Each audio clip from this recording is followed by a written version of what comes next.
गुरु ब्रह्मा गुरु विष्णु गुरुर्देव महेश्वर गुरु साक्षात् परम ब्रह्म तस्मै श्री गुरुवे नमः।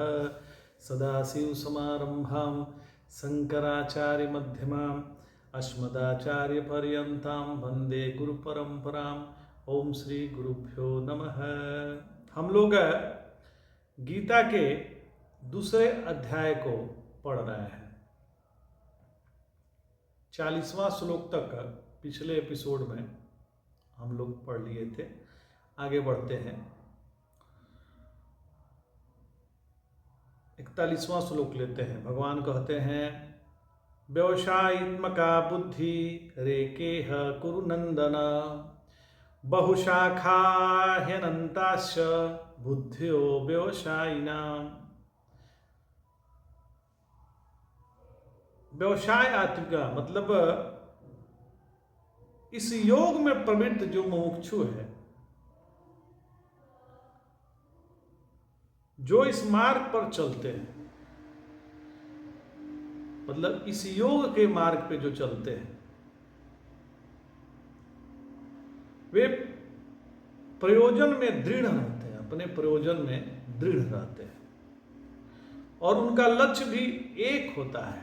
इसलिए हे कुरुनंदन, जो दृढ़ प्रतिज्ञ नहीं है उनकी बुद्धि अनेक शाखाओं में विभक्त रहती है। उनकी बुद्धि अनेक शाखाओं में विभक्त रहती है। हे कुरुनंदन, इस योग में प्रवृत्त मुमुक्षु के लिए, जो मुमुक्षु हैं, जो मोक्ष के रास्ते पे चल रहा है, मुमुक्षु जो है, जिज्ञासु मुमुक्षु, जो मुमुक्षु हैं, ईश्वर ही मेरा परम गति है, ऐसा उनका ध्येय होना चाहिए कि मेरा परम गति परमेश्वर ही है।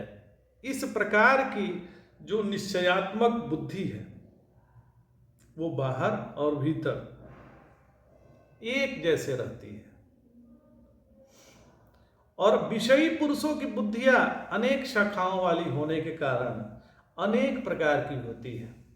अब देखिए, एक लोग हमसे मिलने आए, उन्होंने कहा कि अभी तक मैं क्यों कर रहा हूँ, क्या कर रहा हूँ, अभी तक मेरे समझ में नहीं आ रहा है। तो हमने कहा कि क्या आप गृहस्थ आश्रम में प्रवेश कर गए हैं? तो उन्होंने कहा कि हाँ प्रवेश कर गए। तो हमने कहा कि आपको कोई जबरदस्ती शादी करा दिया क्या? तो नहीं। फिर आप जो कर्म कर रहे हैं, ये जो भी आप अभी कार्य कर रहे हैं, आपसे कोई जबरदस्ती तो करा नहीं रहा है? तो नहीं। तो ये आपका धर्म है, इसलिए कर रहे हैं, आपका कर्तव्य कर्म है, इसलिए कर रहे हैं। अपने आप पत्नी वाले हैं, आपका पुत्र है, तो उसका भरण पोषण के लिए, जीव को उपार्जन के लिए जो कार्य है वो आप कर रहे हैं, तो ये धर्म कर रहे हैं। अब इसको कह रहे हैं कि हम क्यों कर रहे हैं, तो ऐसे तो मूर्खता से मूर्ख माना जाएगा। आपकी ये जरूरत है इसलिए कर रहे हैं, क्योंकि आपने कुछ ध्येय बनाया हुआ है। लेकिन जो मुमुक्षु हैं, जिसका ध्येय परमेश्वर है, अंतिम गति परमात्मा ही है, परमात्मा के अलावा उनकी कोई गति ही नहीं है, हर काम उनकी परमात्मा से है, ऐसे जो परम सोचता है कि ईश्वर ही मेरी परम गति है, उसका जो निश्चयात्मक बुद्धि है, वो बाहर भी वही है, भीतर भी वही है।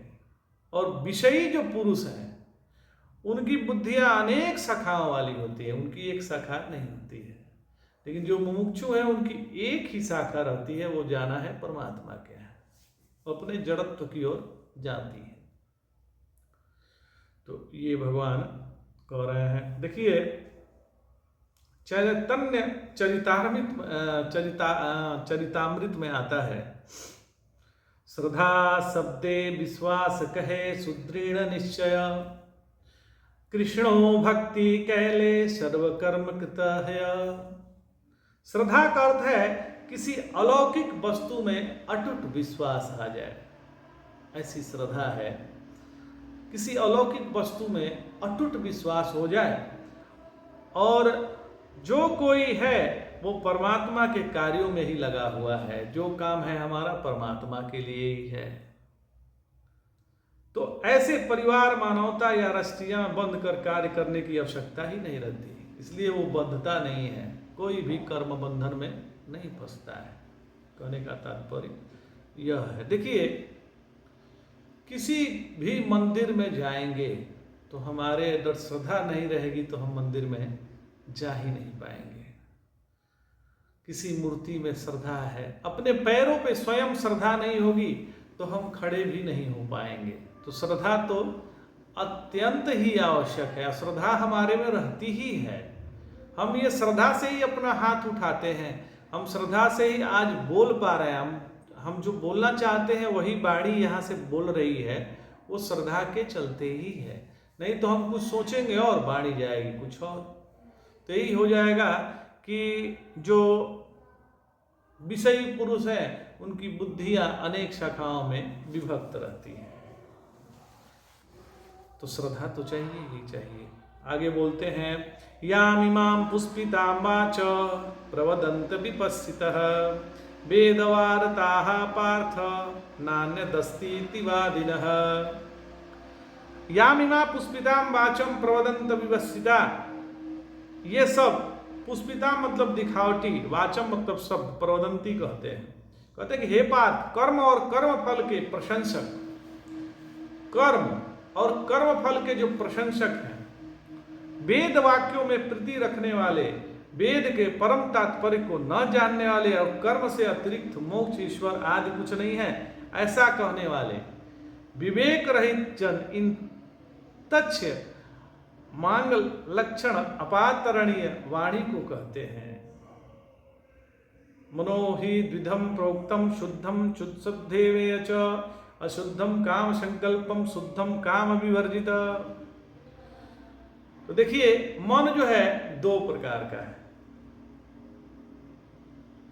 मन दो प्रकार का कहा गया है, शुद्ध और अशुद्ध। अशुद्ध काम और संकल्प से युक्त होता है और शुद्ध कामना से रहित होता है। जो अशुद्ध है वो कामना युक्त होता है, संकल्प युक्त होता है, लेकिन जो शुद्ध मन है वो कामना से ही रहित होता है, कामना ही नहीं होती है। तो इत्यर्थ श्रुति से काम संकल्प आदि कषाय रहित शुद्ध होने का ईश्वर ही हमारी परम गति है। तो यहाँ पे इन्होंने कहा, और वेदवातराह जो कहे जाते हैं वाद में, यानी वाक्य, वेद जो वाद है उन्हें वेदवाद कहते हैं। उनमें ऐश्वर्य की कामना वाले वायु के उद्देश्य से श्वेत की, पशु की बलि इत्यादि करते हैं। तो जो अल्पज्ञानी मनुष्य हैं वो वेदों के उन अलंकारिक शब्दों के प्रति अत्यधिक आसक्त होते हैं जो स्वर्ग की प्राप्ति, अच्छे जन्म, शक्ति इत्यादि के लिए विविध सकाम करने के लिए स्तुति करते हैं। तो वो ऐसे जो लोग होते हैं वो विषयी होते हैं। जो विषयी नहीं है वो इस समय में कर्म में फंसेगा नहीं, कर्म बंधन में फंसेगा नहीं, काम वासना में फंसेगा नहीं, इच्छा के जो धर्म है वो करेगा, इच्छा के अनुसार नहीं करेगा। यदि धर्म है वो करेगा। तो आगे बढ़ते हैं, कमात्मानं स्वर्गपरा जन्म कर्म फल प्रदाम क्रिया विशेष बहुलाम भोगेश्वर गतिम प्रति। भगवान कह रहे हैं कि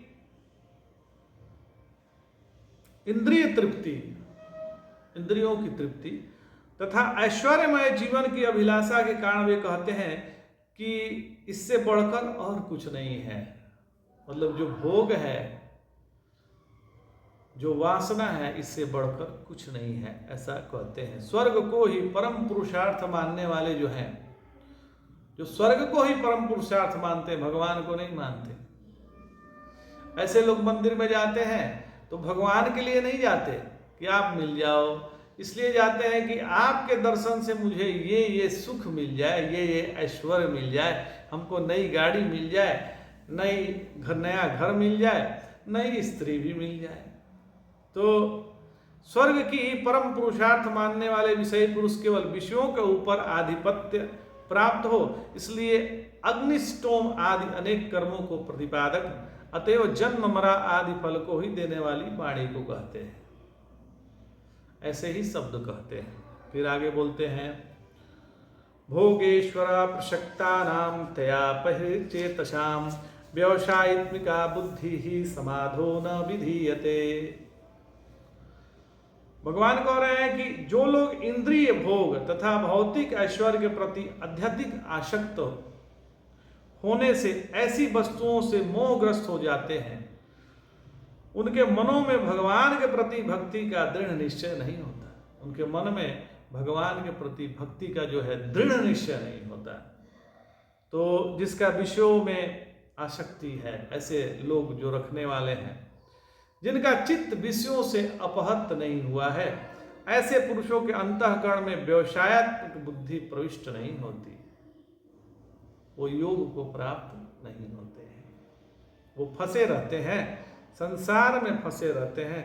ऐसा भगवान कह रहे हैं। 44वां श्लोक हो गया। आगे बोलते हैं भगवान, त्रैगुण्य विषया वेदा निस्त्रय गुणियो भवार्जुन निर्द्वंदो नित्य सत्वस्थो निर्योग क्षेम आत्मवान। भगवान कह रहे हैं कि समस्त वेद संसार विषयक ही है। जो समस्त वेद है, जो ये सारा वेद है, वो संसारी चीज के लिए है, विषय उसी विषयों के लिए ही है। अतः हे अर्जुन, तो राग द्वेष आदि से शून्य हो जाओ। जो राग है, द्वेष है, उससे शून्य हो जाओ, अपने अंदर से निकाल लो। देखिए, हमारे अंदर कूड़ा करकट बहुत भरा पड़ा है। जैसे पेट भी, जो पेट में जो खाना पच गया है, आगे जाके सड़ता है, मल हो जाता है, तो उसका भी सफाई जरूरी है। यदि आप सफाई नहीं करेंगे, लैट्रिन नहीं जाएंगे, पेट साफ नहीं होगा, कॉन्स्टिपेशन हो जाएगा, तो नाना प्रकार के रोग, आजकल जो शुगर इत्यादि ब्लड प्रेशर वगैरह होते हैं, कारण उसमें 90% यही है कि पेट साफ नहीं होता। 10% कारण भोजन वगैरह तो है ही है। भोजन तो नितांत अच्छा आवश्यक है। जो भगवान के भोग लायक है वही भोजन करें, तो गलत आहार जाएगा नहीं। गलत आहार नहीं जाएगा तो पेट में खराब करेगा नहीं, तो यह शरीर रोग ग्रसित कम रहेगा। ऐसा होता है। तो यही कह रहे हैं कि समस्त वेद संसारी विषय ही है, संसार विषयक ही है। तो अतः हे अर्जुन, तुम राग देश से शून्य हो जाओ और जाओ एवं निर्द्वंद सदा सत्व संपन्न योग और क्षेम से रहित और आत्मवान बनो। स्वयं को समझो कि तुम कौन हो। तो त्रिगुणीय वेदा निस्त्रय गुणे भवार्जुन निर्द्वंदो नित्य सत्वस्थो निर्योग क्षेमम आत्मवान। प्रकृति तीनों गुण से संबंधित विषयों में वैदिक साहित्य और प्रकृति तीनों गुण से परे हे अर्जुन, द्वैत भाव से मुक्त हो जाओ और नित्य शुद्ध सत्व में स्थित लाभ तथा रक्षा के भाव से मुक्त आत्मा में स्थित हो जाओ, आत्मवान हो जाओ। तो आत्मपरायण बन जाओ। सारे भौतिक कार्यों में प्रकृति के 3 गुणों की क्रियाएं तथा प्रतिक्रियाएं निहित है। उसका उद्देश्य कर्म फल होता है। ये संसार जो है त्रैगुण्यात्मक है, सत्व रज तम, और ये फंसाने वाला है। हम त्रिगुणात्मक नहीं है। हमारा जो स्वरूप है वो त्रिगुणों से परे है। तो इससे अपने को बचा लेना है। जब तक भौतिक शरीर का अस्तित्व है, तब तक भौतिक गुणों क्रियाएं प्रतिक्रियाएं तो होती रहती है। मनुष्य को चाहिए कि सुख दुख इसी तरह जैसे द्वैताओं को सहन करना सीखे, इस प्रकार हानि तथा लाभ की चिंता से मुक्त हो जाए। तभी राग द्वेष छूटेगा ना, नहीं तो नहीं छूटेगा, उसी में फंसे रह जाएंगे। फिर आगे बोलते हैं, यावानार्थोदपाने सर्वतः संप्लुतोदके तावान सर्वेषु वेदेषु ब्राह्मणस्य विजानतः। एक छोटे से कूप का सारा कार्य एक विशाल जलाशय से तुरंत पूरा हो जाता है। इसी प्रकार वेदों के आंतरिक तात्पर्य जानने वाले को उनके सारे प्रयोजन सिद्ध हो जाते हैं। सारे जो प्रयोजन है सिद्ध हो जाते हैं। जो वेद क्या कहना चाहते हैं उसको यदि हम समझ गए तो हमारे सारे प्रयोजन सिद्ध होता है। जैसे पृथ्वी पर स्थित वापी, कूप, तालाब आदि पुण्य तीर्थों में स्नान अनादि क्रिया से जितना पुण्य होता है, उसमें स्नान करने से जितना पुण्य होता है, उतना पुण्य सर्वत्र व्याप्त जल वाले समुद्र में स्नान आदि क्रिया से होता ही है। समुद्र में भी स्नान करने से उतना ही पुण्य होता है। वैसे ही सब वेदों में कथित यज्ञ आदि पुष्पों से, पुण्यों से जितना आनंद होता है, उससे कहीं अधिक आनंद ज्ञानवान ब्राह्मण को होता ही है। जो ज्ञानवान ब्राह्मण हो जाता है उससे अधिक आनंद होता है। किससे?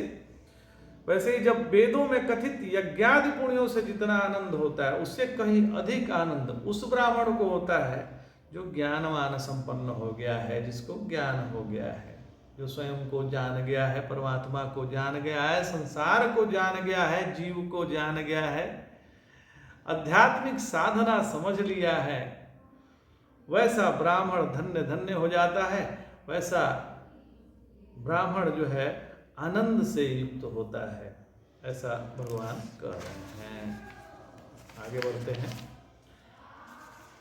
बहुत सुंदर प्रसंग आने वाला है। भगवान कह रहे हैं, कर्मण्येवाधिकारस्तु मा फलेषु कदाचन मा कर्म फल हेतुर्भुर्मा ते संगस्तो कर्मणि। कर्मण्येवाधिकारस्तु मा फलेषु कदाचन और माँ कर्म फल हेतु माते संगमोस्त कर्मणि। संगो अस्त्व कर्मणि, तुम्हारा करेंगे, तुम्हें अपना कर्म करने में अधिकार है। कौन कर्म? कर्तव्य कर्म, जो तुम्हारा कर्तव्य कर्म है। अभी जहां पे हो अर्जुन, यहां पे तुम्हारा कर्तव्य कर्म है युद्ध करना, तो तुम्हारा इसमें ही अधिकार है। किंतु कर्म के फलों से तुम अधिकारी नहीं होगी। तुम्हारा क्या फल मिलेगा इसको जानने के अधिकारी तुम नहीं हो। और तुम न तो कभी अपने आप को अपने कर्मों के फलों का कारण मानो, नहीं कर्म न करने में कभी आसक्त हो। देखो, कुछ भी कर रहे हो उसका कारण तुम अपने को मत मानो, सब परमात्मा को समर्पित कर दो। और कह रहे हैं कि और न ही कर्म करने में ही आसक्त मत हो। अब ये सोचो कि हम कर्म ही नहीं करेंगे, ऐसा मत सोचो, कर्म तो करना ही पड़ेगा। तो तुम्हारा श्रुति स्मृति प्रतिपादित नित्य और नैमित्तिक कर्मों में ही अधिकार है, फल में भी कभी नहीं है। कर्म कौन है? कर्म कौन हमें करना चाहिए? जो श्रुति स्मृति प्रमाणिक हो। श्रुति कौन है? वेद है, वेद है, उपनिषद है, ये श्रुति है। और स्मृति कौन है? ये जो अभी भगवत गीता चल रहा है, स्मृति ही है। तो जो श्रुति स्मृति कह रही है कौन कर्म करना चाहिए, ऐसे नित्य नैमित्तिक कर्म में ही अपना अधिकार है, उसके फल में कभी नहीं है। अतः कर्म फल के हेतु मत हो और अकर्म में आसक्त मत हो। महाराज, श्रुति और स्मृति द्वारा भीत काम वर्जित नित्य और नैमित्तिक कर्मों में ही तुम मुमुक्षु का अधिकार है। यदि आप मुमुक्षु हैं तो आपका उसी में अधिकार है, यानी तुम्हारी योग्यता है अन्य ज्ञान निष्ठा में या संन्यास में नहीं। इस प्रकार अन्य उपाय की व्यावृत्ति करने के लिए एवकार है, जिसमें कर्म फलों में यज्ञ दान तप पवित्र करने वाले हैं, धर्म से पाप को नष्ट करता है। इस प्रकार नित्य कर्मों में ही फल सुना जाता है, इसलिए उनके फलों में तुम्हारा अधिकार नहीं है। जैसे बीज में अंकुर उत्पन्न होता है, वैसे ही कर्म के फलों की अपेक्षा होने पर पुनर्जन्मादि दुख भूमियां आप ही आ जाएंगी, अपने आप ही आ जाएंगी। इसलिए कर्म के फल के हेतु मत हो, यानी जैसे स्वर्गकामी स्वर्ग फल का हेतु होता है, वैसे ही तुम इस कर्म के फल का हेतु मत हो। बहुत सुंदर बात भगवान ने यहाँ पे कही। आगे बढ़ते हैं, 49वां श्लोक। दूरेण ह्यवरम कर्म बुद्धि योग धनंजय। दूरेण हवरम कर्म बुद्धि योग धनंजय। बुद्धो शरणमन्विच्छ कृपणाः फलहेतवः। बुद्धो शरणमन्विच्छ कृपणा फलहेतवः। हे धनंजय, बुद्धि योग की अपेक्षा कर्म योग दूर और निकृष्ट है। कह रहे हैं कि सक दूरेण हेवरम कर्म बुद्धि योग धनंजय, हे धनंजय, भक्ति के द्वारा समस्त गृहित कर्मों से दूर रहो। तो कर्मयोग से अपेक्षा कर्मयोग दूर होनी, इसलिए बुद्धि की शरण खोजो। भगवान कह रहे हैं बुद्धि की शरण खोजो, क्योंकि कर्म फल की इच्छा करने वाले मनुष्य कृपण होते हैं, निकृष्ट होते हैं। कर्म फल यदि खोजोगे तो तुम कृपण कहलाओगे। तो जो व्यक्ति अपने सकाम कर्मों का फलों को भोगना चाहते हैं वो कृपण है, कृपण है बहुत ही। यहाँ पे निर्दोषम ही सबम ब्रह्म इति वाच्यम मणाम ब्रह्म सब सदनोच्यते। तो भगवान ने कह दिया कि यदि तुम्हारे अंदर कर्म फल की इच्छा है तो तुम कृपण हो, कर्म फल नहीं चाहिए। फिर आगे कहते हैं बुद्धि युक्तो जहाति उभे सुकृत दुष्कृते तस्माद्योगाय युज्यस्व योगा कर्मसु कौशलम। यहाँ पे कर्मसु कौशलम आया है। भगवान कह रहे हैं कि इस लोक में सांख्य बुद्धि से उत्पन्न पुरुष पुण्य और पाप दोनों के संबंध को छोड़ देता है, इसलिए योग में तत्पर हो जाओ, क्योंकि पुण्य पाप की निवृत्ति में ज्ञान हो योग ही कुशल परम साधन है। यदि ज्ञान योग नहीं रहेगा तो फिर कुशलता, कार्य में कुशलता हो ही नहीं सकती। योगा कर्मसु कौशलम, तो निवृत्ति में ज्ञान योग ही कुशल परम साधन है। अतः योग के लिए प्रयत्न, क्योंकि सारा कार्य कौशल ही है। देखिए ये जीवात्मा अनादिकाल से अपने अच्छे तथा बुरे कर्म के फलों को संचित करता रहा है, फलता वह निरंतर अपने स्वरूप से अनभिज्ञ रहा है, इसलिए वो अपने स्वरूप से अनभिज्ञ रहा है। अब इस अज्ञान को भगवत गीता के उपदेश से दूर किया जा सकता है, जो भगवान कह रहे हैं इससे दूर किया जा सकता है। यह हमें पूर्ण रूप से भगवान के शरण में जाने तथा जन्म जन्मांतर कर्म फल की श्रृंखला का शिकार बनने से मुक्त होने का उपदेश कर रहे हैं भगवान। अतः अर्जुन को